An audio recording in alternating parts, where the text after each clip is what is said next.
ఇది గూగుల్ డేటాకి సంబంధించింది. విశాఖలో గూగుల్ డేటా సెంటర్ ఏర్పాటుపై మాజీ మంత్రి గుడివాడ అమర్నాథ్ చేసిన వ్యాఖ్యలకు ఐటీ మంత్రి లోకేష్ ఒక స్ట్రాంగ్ కౌంటర్ ఇచ్చారు. విశాఖలో గూగుల్ డేటా సెంటర్ ఏర్పాటు వల్ల పెద్దగా ఉపాధి అవకాశాలు రావు అని అంటున్నారు గుడివాడ అమర్నాథ్. రాష్ట్రంలో భారీ పెట్టుబడుల వల్ల కలిగే ప్రయోజనాల మీద చర్చ జరగాలంటున్నారు. గూగుల్ పేరుతో చంద్రబాబు నారా లోకేష్ ప్రమోషన్స్ చేసుకుంటున్నారంటూ మండిపడ్డారు. ఇక డేటా సెంటర్ తో పాటు డెవలప్మెంట్ సెంటర్ కూడా పెట్టాలంటున్నారు. ఈరోజు తండ్రి కొడుకు ఇద్దరు కూడా గూగుల్ పేరిట గూగుల్ వచ్చేస్తుంది ఎస్ గూగుల్ వస్తుంది, గూగుల్ డేటా సెంటర్ వస్తుంది.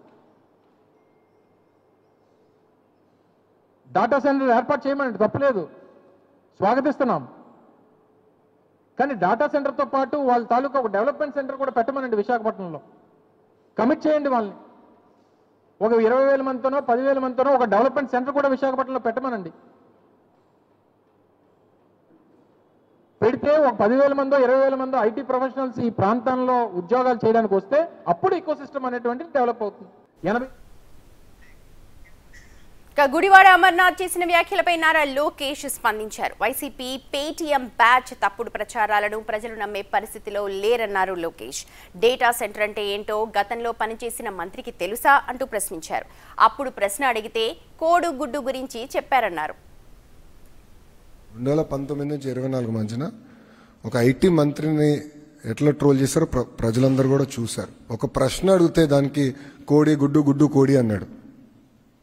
ఆయనకి ఏ అర్హత ఉందండి? ఆయనకి అసలు డేటా సెంటర్ అంటే ఏంటో తెలుసా?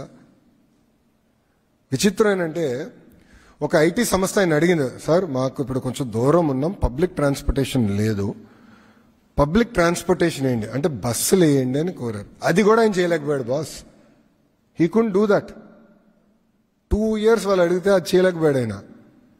మేము అధికారంలోకి వచ్చిన వెంటనే మొదటి నెలలో ఐటీ కంపెనీలు అందరితో నేను మీటింగ్ పెట్టుకుంటే వాళ్ళు అన్నారు, మిగతా అంతా మీరు చేయండి కానీ ముందర మాకు బస్సెస్ వేస్తే చాలంటే వీ డిడ్ దట్. కనీసం బస్సు కూడా వేయలేకపోయాడు. ఆయన ఏం మాట్లాడతాడు? అసలు ఆయన ఏం తెలుసు?